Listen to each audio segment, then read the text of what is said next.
The pardons that sleepy Joe Biden gave to the Unselect Committee of political thugs and many others are hereby declared void, vacant, and of no further force or effect because of the fact that they were done by Autopen. So the question now, from a legal standpoint, is, can he actually do this? Can he really just void a pardon issued by his predecessor that was signed by Autopen? And I don't mean him just saying it, but does he have a legal argument?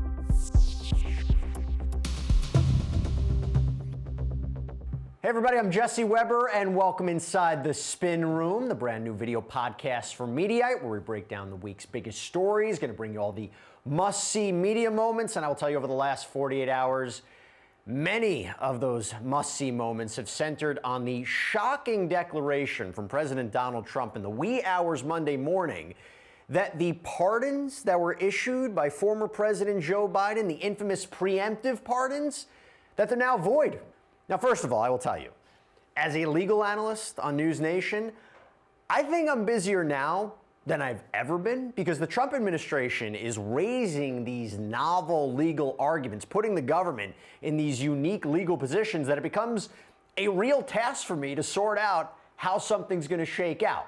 And this one is so different. It is so stunning for a variety of reasons. And I'm not going to lie to you. Sometimes you wake up to those wild messages from the president on social media that kind of give you a bit of a jolt to start your day, like, really? Is he actually doing this? But you can't ignore it. You can't say it's not happening. It's a real argument that he's making. Now, spoiler alert, I don't think it's going to hold much water. I'm going to get into the problem with it, but that was definitely the case Monday morning, because after he posted on Truth Social in the wee hours, quote, this is what he wrote. The pardons that sleepy Joe Biden gave to the Unselect Committee of political thugs and many others are hereby declared void, vacant, and of no further force or effect. Little side note here, president can't just say they're null and void, doesn't have the authority to do that. We'll get into it a little bit more. Quote, because of the fact that they were done by Autopen. In other words, Joe Biden did not sign them, but more importantly, he did not know anything about them. The necessary pardoning documents were not explained to or approved by Biden. He knew nothing about them, and the people that did may have committed a crime. Therefore, those of the Unselect Committee who destroyed and deleted all evidence obtained during their 2-year witch hunt of me and many other innocent people should fully understand that they are subject to investigation at the highest level. The fact is, they were probably responsible for the documents that were signed on their behalf without the knowledge or consent of the worst president in the history of our country, crooked Joe Biden, in case you didn't know who he was referring to. So we are now talking potential liability for Dr. Anthony Fauci, retired General Mark Milley, all 9 members of the January 6th committee, including the 2 leaders, Representative Benny Thompson, former Representative Liz Cheney, members of President Joe Biden's family. And so the question now, from a legal standpoint, is, can he actually do this? Can he really just void a pardon issued by his predecessor that was signed by Autopen? And I don't mean him just saying it, but does he have a legal argument? So essentially, he's not challenging this on substantive legal grounds, like a president's authority to issue preemptive pardons for people, covering a wide gamut of potentially uncharged conduct. He's not making that argument that a president doesn't have the ability to do that. Maybe he doesn't want to go that far as president himself, but challenging it by saying, well, the Autopen is indicative that Biden didn't know or approve of the pardons. That's the argument, right? Effectively turning this into an issue of a contract dispute, right? Turning it into disputes that happen every day in this country about whether someone actually signed a will or a trust, for example. Now, for us, many of us, we use automated signatures from programs like DocuSign these days. Now, I imagine there's a lot of, maybe nervous realtors out there wondering if clients can now use the Autopen excuse to get out of their home buying contracts. Not so fast, that's not really going to work, but that is clearly what Trump is trying to sell. The idea that somehow Biden didn't know his signature was being used on pardon documents. And here's what President Trump told reporters on Air Force One just before issuing that declaration voiding the Biden pardons. So to follow up on the Biden Autopen, are those executive orders, those pardons from the former president think so. It's not my decision. That'll be up to a court. But I would say that Very different up to a court from him saying they're null and void. It was taking place.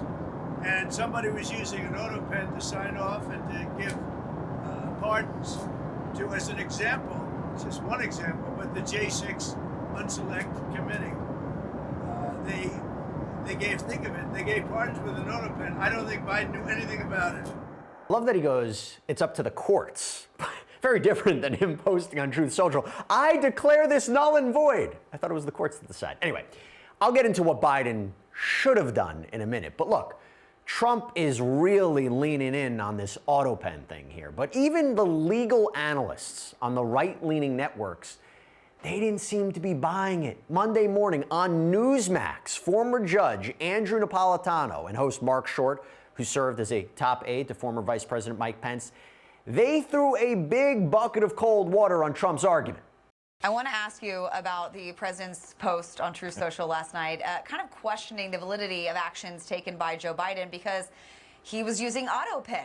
So is what he is saying hold water? I'm laughing because I know Mark wants me to say yes, but as a practical matter, there's no requirement that the president personally sign anything, just like there was no requirement that Donald Trump personally sign the declassification of documents that he took to his own home. The act of taking them to his home is effectively the declassification.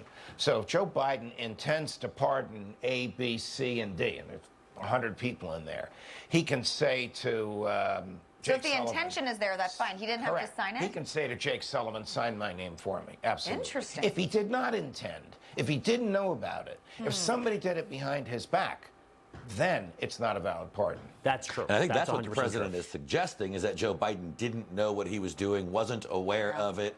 But I've seen some people pointing out that he'd referenced these, you know, the pardons of the J6 committee members and things prior to leaving office. So I just don't know how it's going to work. When I read this morning what the president said, after smiling because of the way he communicates in such a forceful way, I thought this was more a political statement than a legal one. That's right. That's right. I'm going to get into why he's right in a second, but that is so rare coming from Newsmax. Not often you see Newsmax responding to a Trump declaration by basically saying, yeah, it's not going to happen.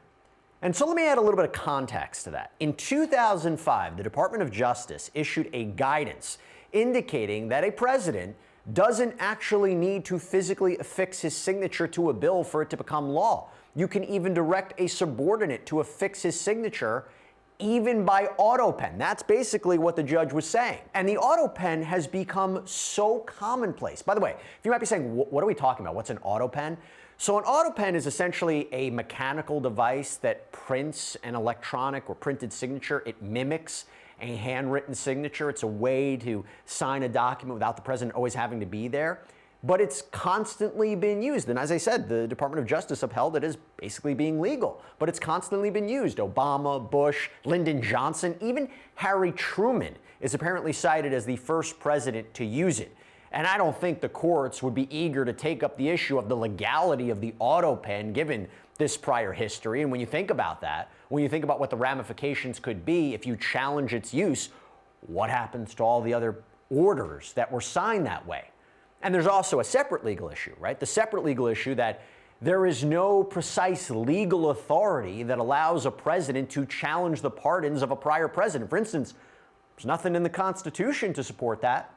So in other words, I don't think the Autopen is the real issue at stake here, the legality of the Autopen. Nobody seems to be pushing forward that.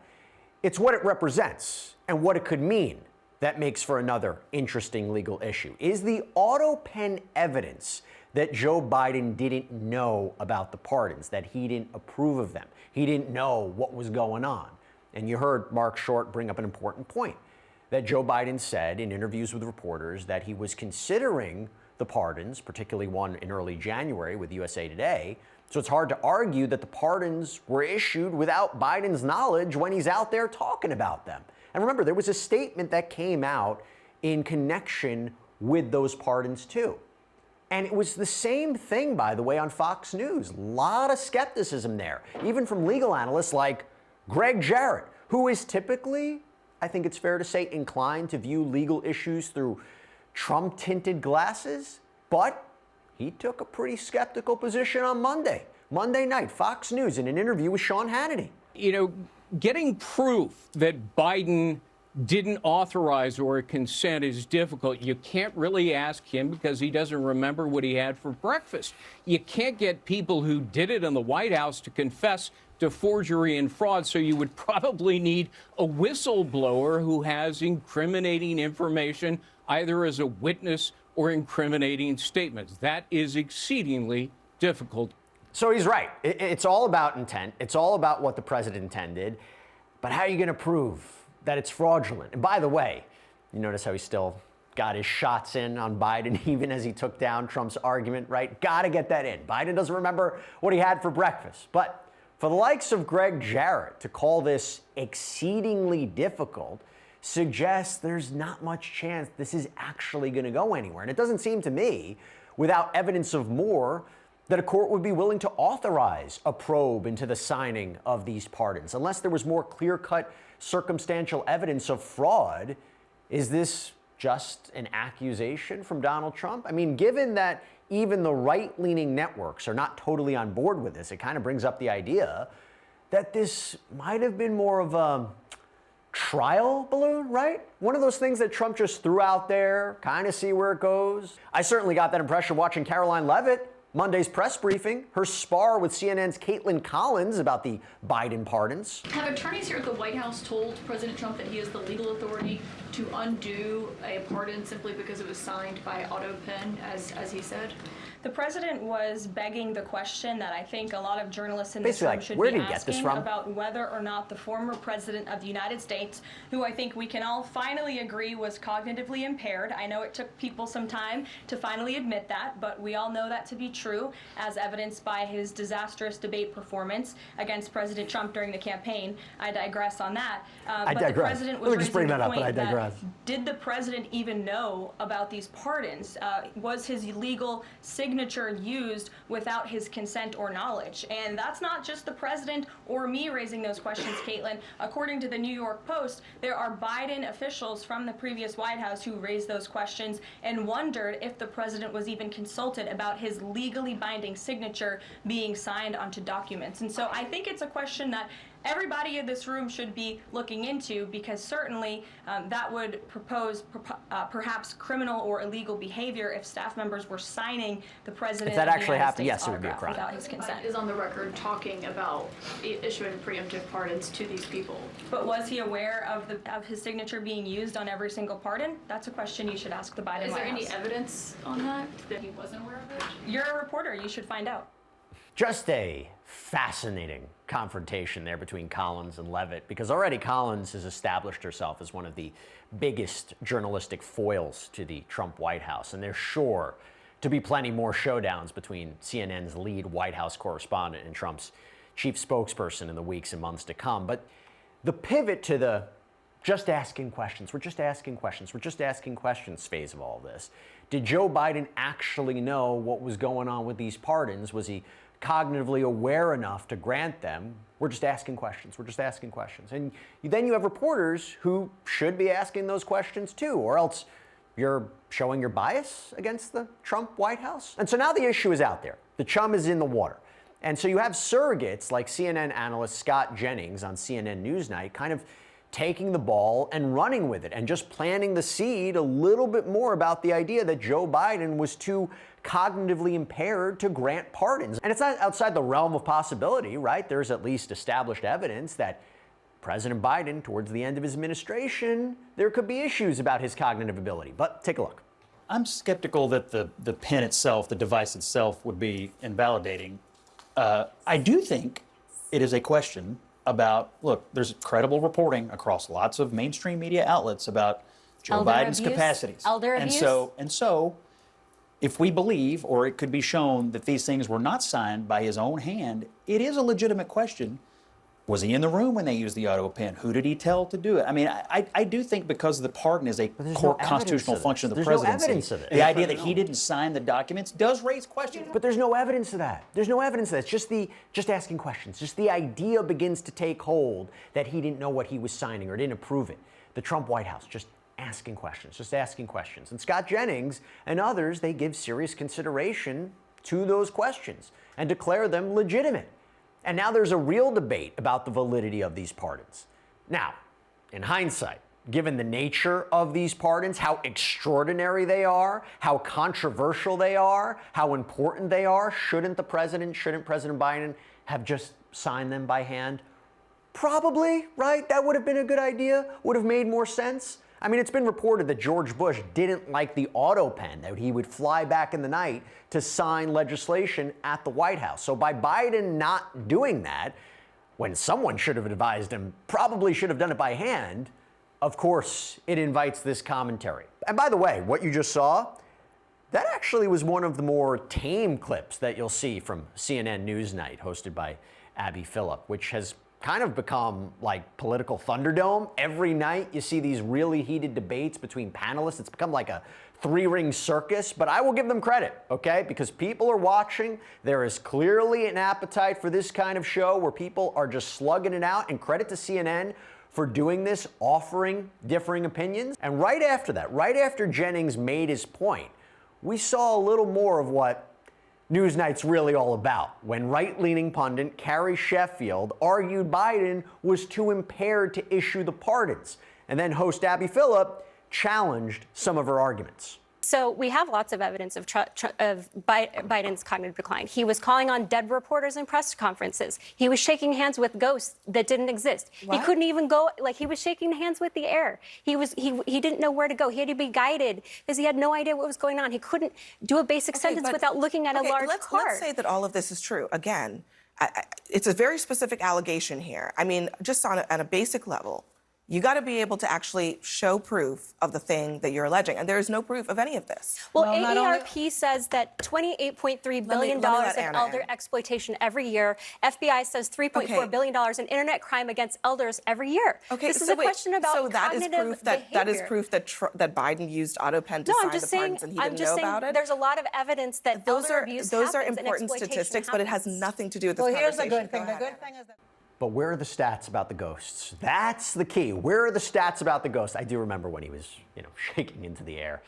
I don't think that was ever explained. Anyway, that is why you see Newsnight clips all over the homepage of Mediaite.com. It is just a total free-for-all night after night. And we can debate how productive this kind of political conversation is, but it's kind of hard to look away, isn't it?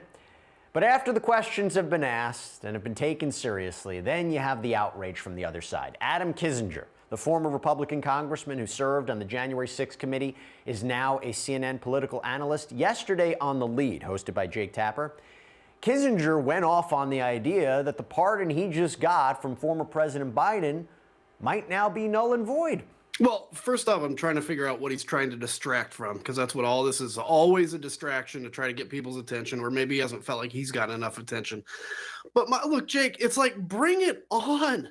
Like, honestly, so, we had an election. I fought against Donald Trump. I wanted Kamala Harris to win. January 6th was a big thing, but America made a different choice. Fine, I'm ready to move on. I'm like, look, we made it very clear what happened on January 6th. America made a decision. There is one person that's obsessed about the 6th because he still has been basically deemed guilty in the court of public opinion, and that's Donald Trump, and he can't handle it. He obsesses about it. So my reaction to him is like, you know what? Then bring it. Like, stop talking about it. Stop being all verbose. Stop pretending like you're tough. Bring the charges then if you really want to do it, because we will crush you in court. Bring it. We'll crush you in court. Who doesn't love the state of our politics, right? Less like rational, intelligent debate and discourse, and more like, I don't know, promoting a wrestling event on pay-per-view. But there you have it, the out-of-the-box idea, the legitimizing of that idea, and then the outrage from the other side about the idea. Rinse, lather, repeat. So look, I don't believe at this point in time this whole Autopen business really is going to take root as a legal issue and go all the way up to the Supreme Court or anything like that. But it is a way to further delegitimize the prior administration, create that distinction from what President Trump and his people are doing, and potentially open up an avenue of discourse where people like Kissinger and Fauci and others may face potential liability. Don't really see it, but I can kind of see what's happening. Thanks for stopping by the Spin Room. I'm Jesse Weber. I'll see you next time.